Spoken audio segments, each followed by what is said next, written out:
আপনারা কষ্ট করে বসলে রান্না লবণ পাত্র এবং গরু গাড়ির জন্য নেই তৈরি করে দেশের বাংলাদেশ জাতীয়বাদী ভোলা জেলার পক্ষ থেকে আপনাদের সংগ্রামী অভিনন্দন জানাচ্ছি। আপনারা ঐক্যবদ্ধ থাকবেন। আগামী দিনে যখনই আপনাদের কাছে আমরা খবর করবো তখনই আপনারা চলে আসবেন। আমরা সবাই ঐক্যবদ্ধ আছি। ইনশাআল্লাহ আগামী দিনে যে কোনো সংগ্রামের যে কোনো কর্মকাণ্ডে আমরা কঠিনভাবে মোকাবেলা করবো। আপনারা ভোলা সদরে মন থেকে শক্ত থাকবেন। আমরা ইনশাআল্লাহ ভোলা সদরে এক আসনে নির্বাচন করবো। এই ভোলাকে জেলা করেছি আমরা, ভোলাকে জেলা করেছি আমরা, ভোলার উন্নয়ন করছি আমরা।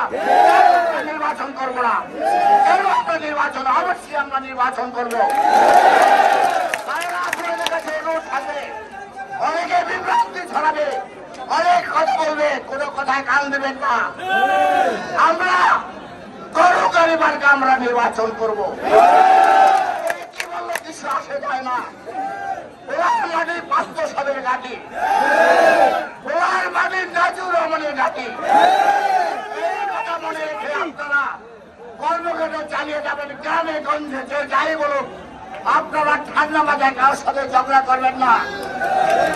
আপনাদের যখনই আমরা ডাক দেব ভোলা জেলার জাতীয়বাদীর পক্ষ থেকে আপনারা ইনশাআল্লাহ আমাদের ডাকে সাড়া দিয়ে আবার আসবেন। ধন্যবাদ জানিয়ে আপনারা আগামী দিনে ভালো থাকবেন, আপনারা সুস্থ থাকবেন। এই আহ্বান থেকে আপনারা যারা বিভিন্ন ইউনিয়ন থেকে আসছেন কষ্ট করে সবাই যার যার এলাকা চলে যাবে সুন্দরভাবে। আজকের মতো এই পথ সভা আমরা সব দিকে ঘোষণা করলাম।